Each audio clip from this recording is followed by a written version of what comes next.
ये मध्य प्रदेश पुलिस जिस गाड़ी पर लिखा हुआ है वो मर्सिडीज है।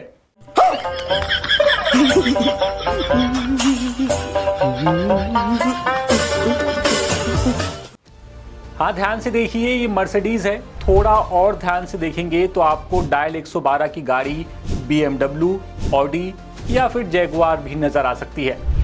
इसके पहले कि आप मुझे पागल समझें, आपको बता दूं कि डायल 112 की एक गाड़ी की कीमत लगभग 75 लाख रुपए है। आप कहेंगे क्या मजाक है, महिंद्रा की स्कॉर्पियो कब से 75 लाख में आने लगी और ये सब मामला क्या है और क्यों महिंद्रा को मर्सिडीज करार दिया जा रहा है। चलिए जानते हैं इस वीडियो में। नमस्कार, मैं हूं अतुल द्विवेदी और आप देखना शुरू कर चुके हैं 10 सूत्र। दरअसल मामला ऐसा है कि मध्य प्रदेश में इमरजेंसी रिस्पांस और पुलिस सहायता के लिए डायल 112 प्रोजेक्ट शुरू हुआ।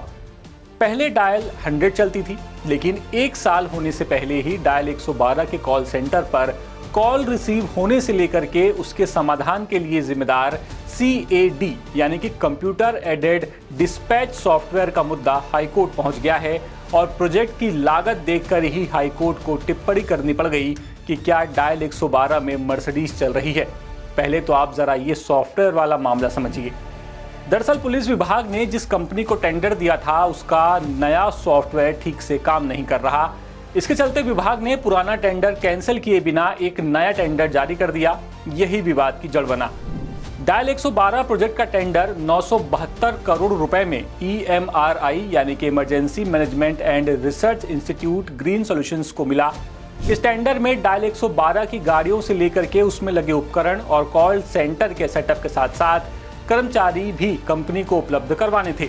लेकिन पिछले कुछ दिनों से ये सामने आया कि 112 पर कॉल आने के बाद 25 से 30 किलोमीटर दूर खड़ी गाड़ियों को कॉल अटेंड करने का मैसेज पहुंच रहा था, यानी सॉफ्टवेयर में दिक्कत थी। इसके बाद टेंडर दूसरी कंपनी को दे दिया गया और पुरानी कंपनी यानी कि EMRI हाईकोर्ट पहुंच गई। सुनवाई के दौरान हाईकोर्ट को बताया गया कि CAD सॉफ्टवेयर के ऑपरेशन के कॉन्ट्रैक्ट की कीमत 6 करोड़ 29 लाख रुपए थी और इसी दौरान ये बात सामने आई कि 1200 गाड़ियों के प्रोजेक्ट की जो टेंडर निकाला गया उसकी कुल कीमत 972 करोड़ है।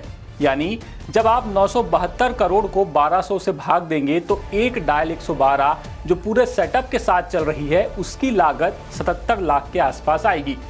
इसी के बाद हाईकोर्ट जज ने मौखिक टिप्पणी करते हुए पूछा कि क्या आप डायल 112 में मर्सिडीज कार चला रहे हैं, क्योंकि 77 लाख में तो मर्सिडीज आ जाएगी। हालांकि सरकार ने साफ किया कि ये रकम सिर्फ गाड़ी की नहीं बल्कि उसमें लगे उपकरण, सॉफ्टवेयर, डेटा सेंटर, इक्विपमेंट्स और दूसरे तकनीकी उपकरण सबकी है। फिर भी कोर्ट ने पूछा कि इतने बड़े प्रोजेक्ट का मुख्य तकनीकी हिस्सा जिसमें CAD सॉफ्टवेयर है वो मात्र 6 करोड़ का कैसे हो सकता है। इस मामले में जो EMRI कंपनी है जिसे पहले टेंडर मिला था उसका ये कहना है कि 12 मार्च 2025 को टेंडर के आधार पर 30 मई 2025 को सिस्टम इंटीग्रेटेड के तौर पर उसे वर्क ऑर्डर मिला।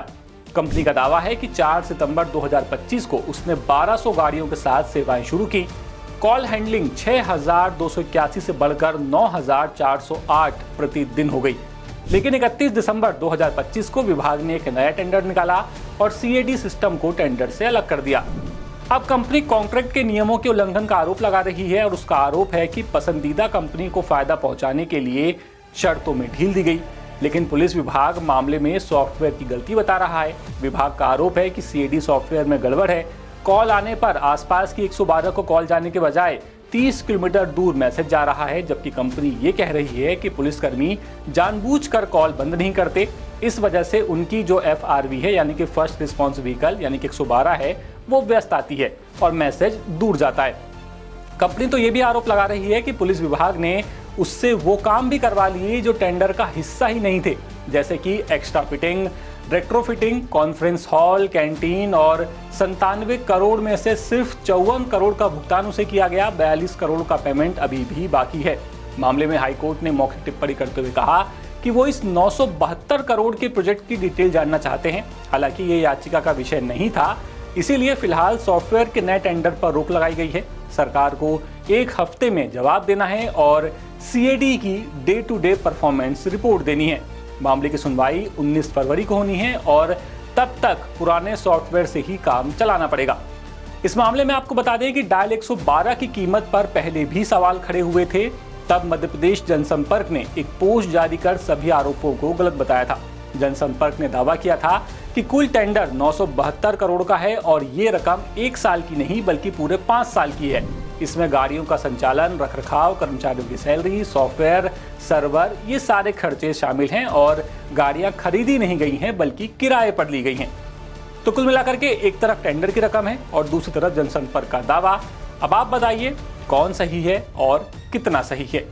ये पूरी खबर जबलपुर से हमारे विशेष संवाददाता नील तिवारी लेकर के आए थे। अपडेट्स के लिए बने रहिए 10 सूत्र के साथ और 10 सूत्र को सब्सक्राइब करना मत भूलिएगा।